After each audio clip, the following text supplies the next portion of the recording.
उत्साहपूर्ण गूढ संगीत सुरू होते आणि हळूवारपणे पार्श्वभूमीत विलीन होते. श्री स्वामी समर्थ. छायांक ज्योतिषमध्ये आपल्या सगळ्यांचं खूप खूप स्वागत आहे. आज आपण बोलणार आहोत राशीचक्रातल्या पहिल्या राशीबद्दल. हो, अगदी बरोबर, मेष राशी.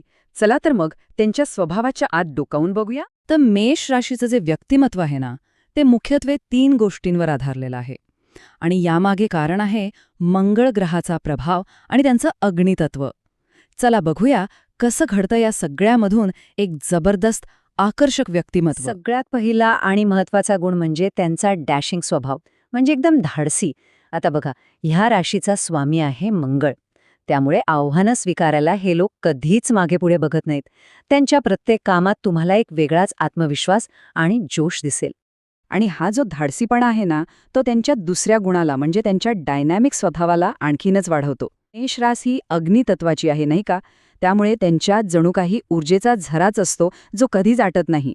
ते सतत काहीतरी करत असतात आणि जिथे जातात ना तिथलं वातावरणच बदलून टाकतात. पण थांबा, एवढंच नाहीये.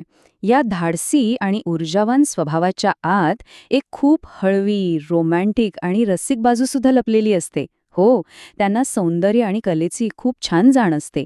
म्हणजे बघा, वरून जितके कठोर वाटतील ना, तितकेच आतून प्रेमळ आणि इमोशनल असतात. आहे की नाही मस्त कॉम्बिनेशन?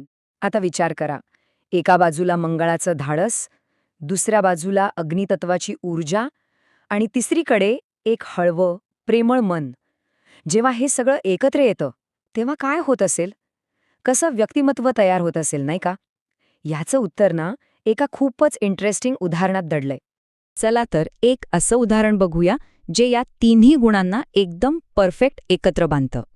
आणि ते उदाहरण आहे रोमॅन्टिक कबड्डी चॅम्पियन. आता तुम्हाला ऐकून थोडं विचित्र वाटेल की हे काय आहे, पण खरं सांगते, मेष राशीच्या स्वभावाचं यापेक्षा अचूक वर्णन असूच शकत नाही. हे असं का म्हटलंय माहिती आहे? कारण हे रूपक आपल्याला सांगतं की त्यांची जी धाडसी एनर्जी आहे ती त्यांच्या रोमॅन्टिक स्वभावात कशी उतरते. विचार करा, कबड्डीचा खेळाडू कसा असतो? पूर्ण ताकदीने, चिकाटीने आपलं ध्येय गाठतोच. अगदी तसंच हे लोक प्रेमाच्या बाबतीत असतात, एकदम पॅशनेट, आणि जे ठरवलं ते मिळवणारच. सो थोडक्यात काय तर मेष राशी म्हणजे मंगळामुळे आलेला डॅशिंग स्वभाव, अग्नितत्वामुळे मिळालेली प्रचंड ऊर्जा आणि एक कमालीचा रोमॅन्टिक स्वभाव, या तिन्हींचे एक जबरदस्त मिश्रण. आणि हो, ज्योतिषशास्त्र असं सांगतं की या प्रचंड ऊर्जेला जर योग्य दिशा द्यायची असेल तर मंगळवारी हनुमानाची उपासना करणं खूप फायद्याचं ठरू शकतं. तर मग कशी वाटली ही माहिती?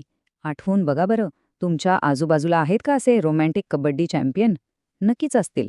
जर हा व्हिडिओ आवडला असेल तर आपल्या चॅनलला लाईक, शेअर आणि सबस्क्राईब करायला अजिबात विसरू नका.